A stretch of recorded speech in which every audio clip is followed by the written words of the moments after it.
A Merry AI Christmas Story. Once upon a time, on a cold Christmas Eve, a kind old woman named Mrs. Claus was getting ready for the big day. She was baking cookies, wrapping presents, and making sure everything was just right for her husband, Santa, and all of the boys and girls who would be receiving presents that night. As Mrs. Claus was finishing up, she heard a knock on the door. She opened it and found a small, shivering boy standing on the doorstep. The boy was cold and hungry, and he had nowhere to go on Christmas Eve.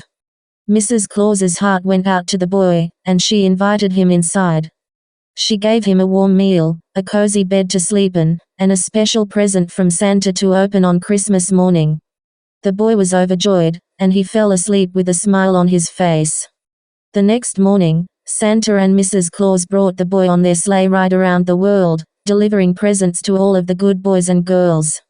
The boy had the time of his life, and he was filled with the magic and joy of Christmas.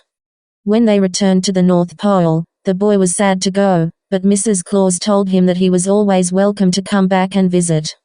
The boy thanked her and gave her a big hug before heading home with a heart full of Christmas magic. From that day on, Mrs. Claus and the boy remained good friends, and every Christmas, the boy would come back to the North Pole to help Santa and Mrs. Claus with their important work. And they all lived happily ever after. The end.